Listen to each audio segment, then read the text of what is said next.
Bonjour à tous et bienvenue à cette capsule Excel numéro 14, capsule qui vise à vous présenter les exigences en ce qui concerne la mise en forme pour l'examen de laboratoire sur Excel et le travail d'intégration dans le cadre du cours de méthode quantitative.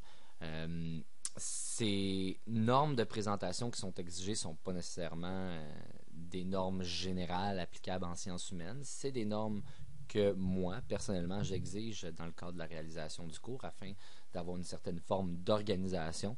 Et évidemment, vous allez noter sur l'application de ces normes-là, entre autres à l'examen de laboratoire et surtout là, vu que c'est pré-corrigé de façon formative dans le travail d'intégration.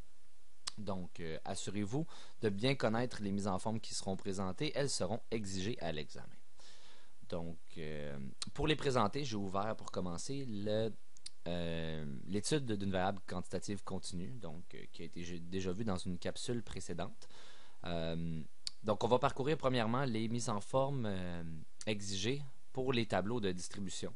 Donc, dans les tableaux de distribution, évidemment, le titre doit être en caractère gras et doit être un point de caractère de plus que le reste du tableau. Par défaut, dans Excel, vous allez avoir caractère 11 pour la grandeur des caractères que vous allez insérer dans un tableau. Donc, je suggère fortement de mettre tout simplement caractère 12 en montant d'un point. Donc, je vais exiger 1 à 2 points de plus de caractère pour le titre. Donc, si c'est 12 ici, je pense que vous pouvez le mettre par défaut, il met 14 comme point de plus et ça serait suffisant. Évidemment, le titre doit être en caractère gras. Le titre de chacune des colonnes doit être en caractère gras et le total doit être en gras aussi. Donc, j'exige 2 décimales après la virgule si jamais il y a des décimales. Advenant que tous les nombres n'ont aucune décimale, on ne les laisse pas, on les enlève. Dans ce cas-ci, il y en a. Donc, maximum 2 décimales après la virgule. Dans le cadre d'une variable quantitative continue, j'exige évidemment les intervalles, qu'elles soient identifiées clairement à l'aide justement des brackets. Ça conclut en général tout ce qu'il y a à faire pour tous les tableaux de distribution, à part pour le double entrée qu'on va voir un petit peu plus loin. En ce qui concerne les graphiques, bon, que je vois l'histogramme ou le diagramme à bande ou à bâton sont relativement pareils, seulement la largeur des intervalles qui change et ça on a déjà vu comment faire. Le titre sera aux alentours caractère 14. Il peut être plus gros ou plus petit dépendamment de la grosseur que vous allez donner, ce qui est personnel en fait, à votre diagramme. Évidemment, le but, c'est tout simplement que ça soit, évidemment, votre jugement embarque là-dedans, que ça soit organisé, que ça soit propre. Tout simplement que le titre soit pas 2 fois plus gros que le graphique. Par exemple, si je me retrouve avec quelque chose comme ça n'a pas vraiment de bon sens.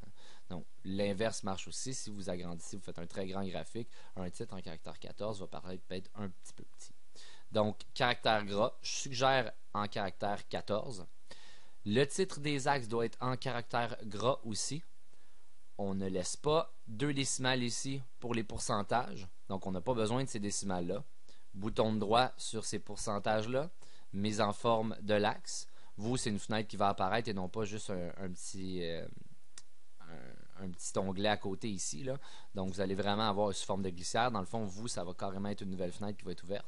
Dans la section nombre, vous pouvez aller dans le nombre de décimales. Donc, option de l'axe, c'est pas ça, c'est nombre. Donc, vous allez choisir l'option nombre qui, je pense, dans les premières. Nombre de décimales 2, vous mettez tout simplement 0. Et quand on s'en va de là, on voit que ça va avoir enlevé les décimales, dont je n'avais pas de besoin. Donc, ça conclut pas mal pour les différents types de diagrammes que vous allez rencontrer. En ce qui concerne les graphiques, même chose. On ne veut pas avoir 2 décimales après la virgule, advenant qu'ils sont inutiles. Dans ce cas-ci, elles le sont. Donc, on va mettre 0 ici. Et voilà, donc on va enlever les 2 décimales en question. Le titre, même chose, caractère 14, doit être en caractère gras. Le titre des axes en caractère gras. Pardon, aussi. Même chose pour le GIV. Titre en caractère gras des axes. Le titre principal en caractère gras, caractère 14 suggéré.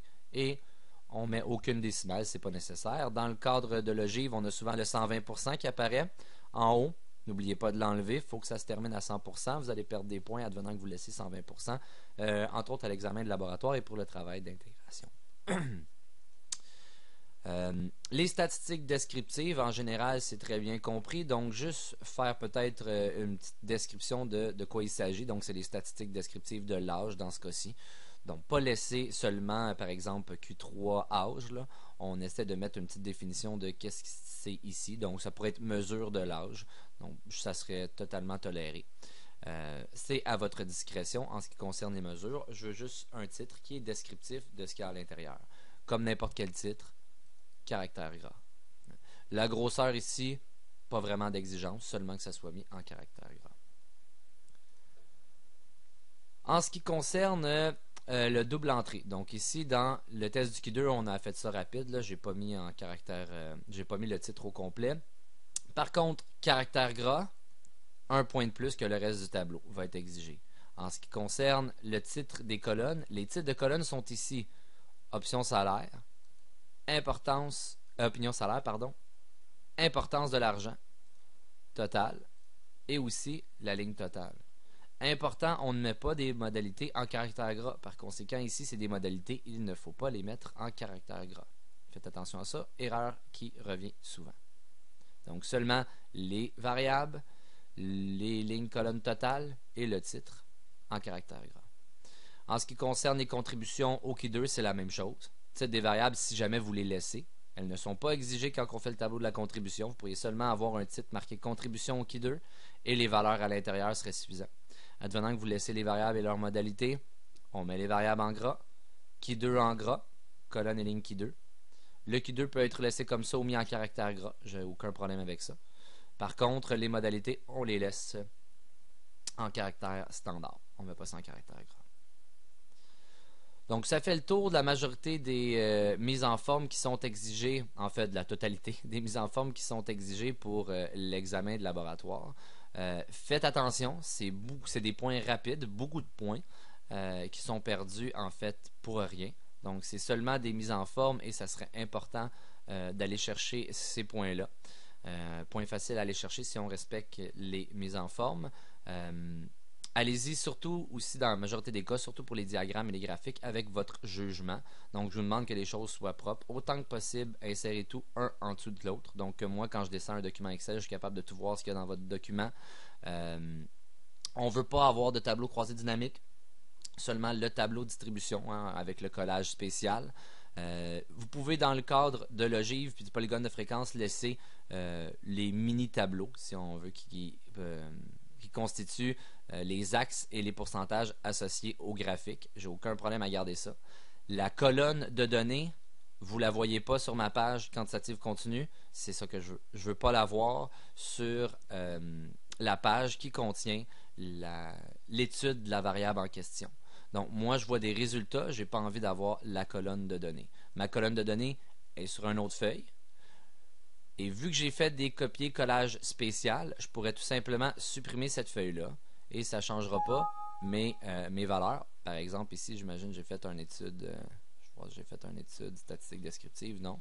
Donc, théoriquement, je peux tout simplement supprimer cette feuille-là. Et j'ai quand même mes valeurs et mes graphiques qui sont toujours intacts. Le copier-collage spécial faisait qu'on enlevait le lien avec les données en question. Donc, autant que possible, je veux voir aucune donnée, en fait, plus qu'autant que possible, je veux voir aucune donnée dans ce que vous me remettez. Seulement le nom de feuille de la variable étudiée ou des variables étudiées ou du test effectué, dépendamment de ce qui va vous être demandé à l'examen de laboratoire, ou dans le projet d'intégration. Et soyez clair, faites un titre qui est cohérent, assurez-vous d'enregistrer votre document de façon cohérente avec votre nom et c'est quoi qui a été fait. Par exemple, examen laboratoire suivi du nom-prénom. Donc, enregistrez souvent pendant les examens, même quand vous faites votre travail d'intégration, enregistrez souvent, je le dis dans les capsules, des choses qui peuvent créer des petits problèmes aux examens. Si vous respectez ces étapes-là, en général, vous devriez avoir un très beau résultat, autant pour votre travail d'intégration que pour l'examen de laboratoire. Donc, ceci met fin à la capsule Excel 14, dernière capsule dans le cadre du cours de méthode quantitative.